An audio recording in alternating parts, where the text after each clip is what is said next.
نرجع مرة تانية للجزء التاني من أحداث سلسلة تاور اوف بابل. لو أنت ما اتفرجتش على الجزء الأول هسيب لك اللينك بتاعه في الديسكربشن تحت أو في الأي اللي فوق، روح اتفرج بقى على الجزء الأول وبعد كده تعالى تابع الجزء ده.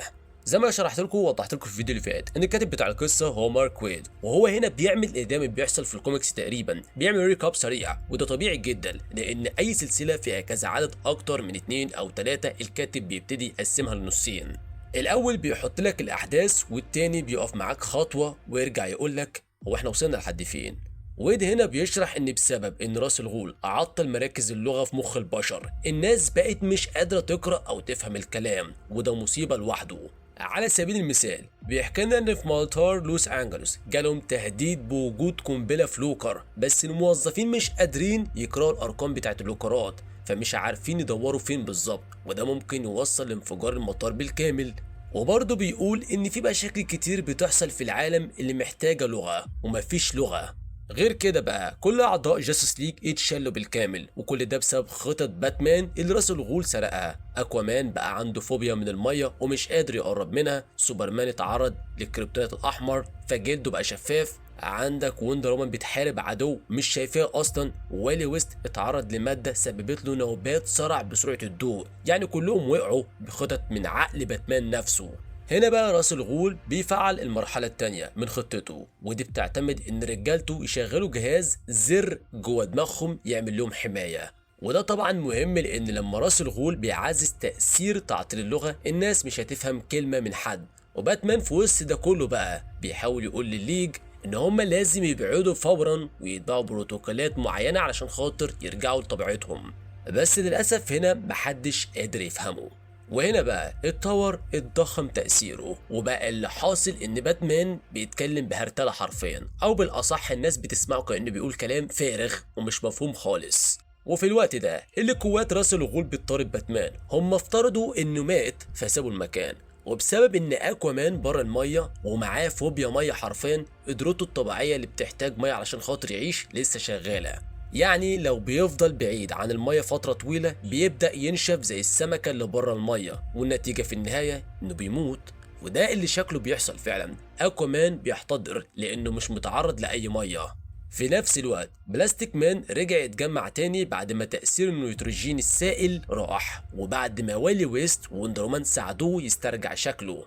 وبعدين نلاقي ان اكوامان ظاهر في صحراء، بس الحقيقة ان ده يعتبر خداع من مارشي مان هانتر. مارشي مان هانتر هو حابس نفسه جوه حاويه حرفيا مقفوله من كل الاتجاهات، يعني مفيش هوا يدخل ليه، وده علشان خاطر جسمه متغطي بالنانايتس فيها مغنيسيوم، ولو اتعرض لاي اكسجين هيولع نار فورا. فهنا طول ما هو محبوس في الحاويه دي مفيش اي هوا بيوصل له، جسمه طبعا بيكون في امان، ويقدر كمان انه يستخدم القوه بتاعته.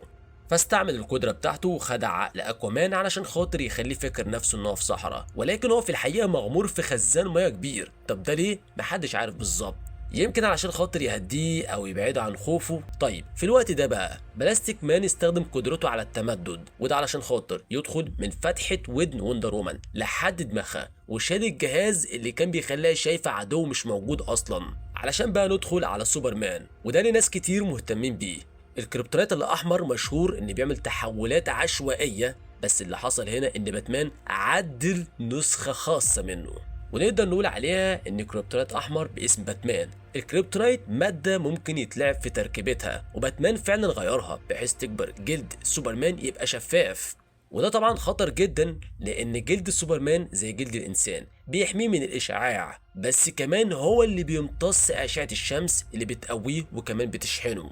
فلما هنا الجلد بتاعه يكون شفاف، سوبرمان بقى بيمتص اشعاع الشمس بدون اي تحكم بكميات ضخمه وكمان مرعبه، وده حرفيا ممكن يوصل في النهايه انه يدمره. فالقوة هنا بقى عند سوبرمان بقت اوفر زيادة عن اللزوم، يعني مثلا نظر الليزر والسمع والشم والتذوق واللمس كله بقى متضخم بشكل مرعب، لدرجة ان جسمه بقى في عذاب رهيب، وعلشان خاطر الألم ده بقى مش قادر يتحكم في نفسه كويس. بس بما ان اعضاء جاستس ليج اتسحبوا تاني للبرج اللي في مدار الارض، فده وصل فرصة لسوبرمان انه يتعافى شوية، وبرضه كل الحاجات اللي عطلوا بيها والي ويست وكمان سوبرمان بدأت تتسحب وتتصلح، يعني مثلا جهاز وندر وومن اتشال، والي ويست رجع طبيعي بعد الصرع بسرعة الضوء، بلاستيك مان اتجمع تاني، اللي لسه يمكن يكون برضه عندهم مشاكل شويه. كايل راينر لسه اعمى، واكوامان لسه عاجز، وكمان سوبرمان عنده كريبتونايت الاحمر، ومارشن مان هانتر لسه محبوس.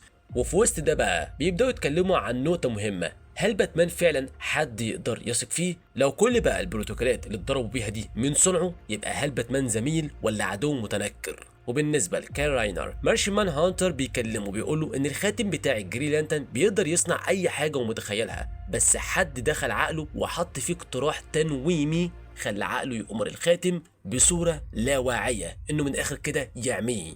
يعني مفيش وسيله تانية ترجعه يشوف غير انه هو نفسه يقول للخاتم يرجعه طبيعي. فعلا بيعمل كده، وفي النهايه بيرجع يشوف. طيب نرجع للسوبرمان اللي واقف بيبص على العالم وهو بينهار، وفي نفس الوقت مش قادر يستوعب ان باتمان صديقه المقرب بيعمل كده. ده بالنسبه للسوبرمان خيانه من اعلى مستوى ممكن. الارض هي بيته الحقيقي، الاصل اللي اتبناه، وانها تتدمر بسبب خطط باتمان شيء صعب يتقبله. على الجانب التاني البشريه داخله حرفيا في فوضى كبيره بسبب لغه العالم اللي باظت. اعضاء جاستس ليج محميين لانهم بره نطاق التاثير. ومن هنا نرجع لراس الغول. تاليا هنا بتبلغ ابوها، واضح انها مش متقبله اللي هو بيعمله، وده جديد عليها لانها دايما كانت بترجع له وتسمع كلامه حتى لو مش مقتنعه بيه. ولكن المهم انها بتحب باتمان، فلما جندي بيبلغها ان باتمان مات قلبها حرفيا بيتكسر، مع انها بترفض تصدق الكلام ده، الا ان اللي مش عارفاه هو ان الجندي ده اصلا باتمان ولكن متنكر. فهي مقتنعه ان ابوها قتل حب حياتها، وده بيخلي الشرخ بينهم يكبر اكتر واكتر. طيب بعد كده بقى بنرجع مرة تانية لبرج جاستس ليج. باتمان بيبلغهم انه تتبع مصدر التشويش اللغوي، وحدد كمان المكان وبعت الاحداثيات للفريق. والمفروض بقى اول ما الفريق يسمع احداثيات باتمان يشدوا حيلهم ويقولوا يلا يا جماعة يلا بينا، بس الحقيقة لا، هم مترددين. اتخانقوا قبل كده بسبب باتمان، وده غدر بيهم بطريقه غير مباشره، فخايفين يحصل ده تاني، مش لان باتمان ناوي يغدر، لكن لان البروتوكولات اللي هو عملها ممكن تتسرق منه تاني وتتقلب عليهم بسهوله. لكن في الوقت ده تأثير الريد كريبتونايت او الكريبتونايت الاحمر بتاع سوبرمان على سوبرمان بدأ يروح وبيرجع طبيعي، فبيطير على طول ويواجه باتمان وهو في البات وينج. وبدأ بينهم هنا كلام. باتمان بيقول له انه كان شايف ان اللي عمله الصح وقتها، وهنعرف قدام السبب الحقيقي بالتفاصيل. بس اللي نقدر نقوله دلوقتي ان باتمان عمل البروتوكولات دي لغرض محدد، وما كانش في باله خالص انها تقع في ايد حد تاني. وبيشرح ليه كمان ان السبب ان الهجمه الاولى كانت على مارشن مان هانتر هو ان جون جونز عنده قوه، والقوه دي مش عاديه، ده قوه التخاطر. ولو بقيه الفريق اتضربوا واحد واحد، مارشن مان هانتر كان هيكتشف ده فورا وهيوقف كل حاجه. وغير كده بقى لما راس الغول عطل قدرة البشر على قراءة وفهم اللغة، مارشمان هانتر كان هيستغل طبعا التخاطر علشان خاطر يخلي الفريق يكلموا بعض، فلو كان فضل عايش خطة راس الغول كانت هتفشل طبعا. ولكن راس الغول ما حسبش حساب ان مارشمان هانتر هيعيش للوقت ده، وطبعا لان الجاستس ليج بيستغلوا التخاطر في التواصل بدل الكلام. ولما الفريق بيوصل لسه فيهم حذر واضح من باتمان، ودي نقطة الكاتب مارك ويب بيأكد عليها. هم هيشتغلوا معاه لينقذوا الارض ايوه، بس الثقة للاسف اتكسرت، وده شيء هنشوف النتائج بتاعته بعدين. بعد كده الاحداث المعتاده بقى، فريق جاستس ليج هجموا المكان، اشتبكوا مع قوات راس الغول، شويه اكشن عادي. واول ما بيدخلوا المنشاه والي ويست بيسال سؤال: هنعمل ايه؟ سوبرمان جاهز تمسك الموضوع لوحدك؟ سوبرمان بيقول ايوه طلعوا الكل بره. والي بياخد الفريق ويبعد، وسوبرمان هنا بيستخدم قوته ويفجر واتش تاور بالكامل، وبكده بيرجع القدره للبشر ان هم يفهموا الكلام ويقراوا تاني. بعدها سوبرمان بيواجه باتمان بالسؤال اللي في دماغ الكل: ليه عملت بروتوكولات تهزمنا واحد واحد؟ ليه كنت مستعد تقفلنا لو احتجت؟ باتمان هنا مش بيرد على طول، لان تالي الغول بتدخل في المكالمه، بتقول ان لسه عندها شويه تكنولوجيا من بتاعه ابوها تخليها تتواصل معاهم تخاطريا، وبتقول ان اللي بيحصل ده جنان، وان ابوها عدى كل حدود العقل، وانه فعليا كان ناوي يرمي البشريه كلها في نقطه الانهيار، نقطه اللا عوده. فتاليا بتشرح ان بسبب حالة الهلع والفوضى اللي في العالم اكيد حد في مكان ما هيعمل غلطة غبية، غلطة واحدة ممكن تشعل حرب عالمية وتجر كمان البشرية كلها لسكوت كامل وانقراض ذاتي. وتاليا بتقول ان ابوها ناوي يطلق فيروس يخلص على اللي باقي من البشر بعد الحرب دي، وان دور الجاستس ليج ان هم يمنعوه قبل ما الكارثة دي في النهاية تتم.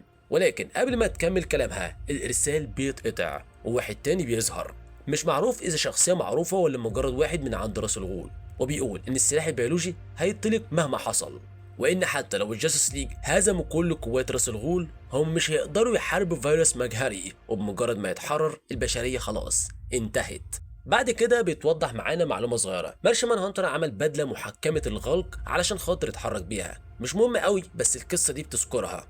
نرجع بقى للغضب اللي على باتمان. بلاستيك مان بالذات مولع حرفيا من باتمان، لانه شايف ان باتمان وقعهم كلهم لوحده. الفريق بقى بيتقسم لمجموعتين، مجموعة تروح تدور على الفيروس ومجموعة تروح تواجه راس الغول. وفي اللحظة دي باتمان وسوبرمان بيقعدوا يتكلموا. باتمان بيحكي له انه من سنين كان في شرير يسمى اجامينو سيطر على اعضاء من الجاستس ليج وحاول يحتل العالم، ومن اللحظه دي باتمان ادرك انه لو اي عضو من الجاستس ليج اتحول او اتسيطر عليه او خرج عن السيطره لازم يكون في خطه جاهزه فعلا انها في النهايه توقفه.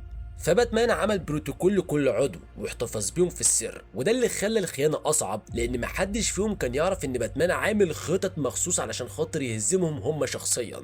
بعدها بقى بنرجع لوندر وومن وبلاستيك مان وكمان كايل، وهما بيدوروا على حامل الفيروس بيلاقوه، لكن حوالين ناس مدنيه بتتفرج، وحرفيا هنا بنشوف هرج ومرج. فبلاستيك مان بيعمل تشتيت ووندر وومن بتهجم عليه تمسكه قبل ما يفتح الفيروس، بس في اللحظه دي كام واحد بيقع من فوق السطح فالتوتر حرفيا بيعلى. فزي ما احنا الاحداث شغاله نرجع للسوبرمان وباتمان اللي وصلوا لمخبأ راس الغول. باتمان بيكشف ان واحد من اسباب اصراره على مواجهه راس الغول انه سرق توابيت ابوه وامه، وباتمان طول الوقت ده كان بيحاول يرجعهم. سوبرمان بيدخل علشان خاطر يشيل التوابيت، لكن بيكتشف ان المكان ده فيه كريبتونيت الاحمر، فلازم طبعا يبعد فورا علشان خاطر ما يتحولش تاني. وهنا بقى راس الغول بيضغط زر بيرمي التوابيت في حفرة لازورز، لكن قبل ما يحصل ده مارشمان مان هانتر بيظهر. ودلوقتي اللي موجودين هم الصف الاول سوبرمان، باتمان، اكوامان بعد ما اثار الخوف راحت، ومارشمان مان هانتر بيحاربوا راس الغول ورجالته. وده كله والمعركة شغالة. بنرجع بقى للجزء التاني عند وندر وومن علشان خاطر نشوف المواجهة هناك. فهم فعلا هناك بيقدروا ان هم يخلصوا مهمتهم، وبكده الموضوع بيخلص بسرعه. قوات راس الغول اتغلبت، التوابيت اتنقذت، والفيروس اتمنع انه يتسرب.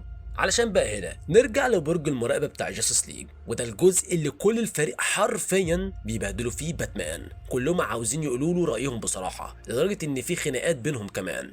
واللقطه دي جامده جدا بصراحه، لان مع كل الخناقات اللي حصلت طول الاحداث ناس منهم بقت شايفه ان اللي عمله باتمان كان صح، ان فعلا ممكن يجي وقت واحد فيهم يتهور بقوته او حد يتحكم فيه، وساعتها لازم يكون في خطط فعلا لايقافه. وده السبب ان الجزء ده مهم، لان دي لحظه الجاستس ليج بيعترفوا فيها انهم عندهم قوه خارقه، والقوه دي لازم حد فعلا يراقبها، لازم يبقى في امان ضدهم. وده شيء هم عمرهم ما فكروا فيه قبل كده، ان هم ممكن في يوم يبقوا خطر على العالم او يبقوا اشرار، وده علشان خاطر حد يتحكم فيهم. ولكن هنا بقى وهما بيفكروا ويتخانقوا ويسألوا هل باتمان لسه ينفع يفضل عضو في الفريق بعد خيانته للثقة، ولا في النهاية طرد بره جاستس ليج. باتمان كان سامع كل حاجة حرفيا، ولما رجعوا علشان خاطر يقولوا له قرارهم بخصوص إذا كان هيكمل في جاستس ليج ولا لأ، لقوه اختفى، سابهم ومشي. وطبعا هنا السؤال المهم في كل ده، وانا عارف ان دماغك دلوقتي هتشد، طب هل باتمان بيرجع مره تانية لجاستس ليج ولا لا؟ خليني اقول لك ان القصه هنا بتخلص لحد هنا، ولكن في قصه تانية بتكمل بعيد تماما عن القصه دي، وهي قصه كوين اوف فيبلز، ودي فعلا اللي بتكمل بنشوف عن طريقها هل باتمان بيرجع فعلا ولا لا. اللي بيتوضح معانا من القصه دي بكل بساطه كده ان باتمان مش بيبعد عن الجاستس ليج لفتره طويله، وبيثبت نفسه بيكمل مع الفريق بعد الاحداث دي، بس طبعا طريقه رجوعه نفسها بيتم تناولها على كذا عدد مش لقطه واحده وخلاص. فبس كده هي دي يعتبر القصه بتاعه تاور اوف بابل. لو وصلت لحد هنا بقى هستنى رايكم في الكومنتات، ولو اول مره على القناه ما تنساش تعمل سبسكرايب شير كومنت لايك عشان خاطر ده كله بيساعدني ويدعمني، واشوفكم الفيديو اللي جاي. سلام.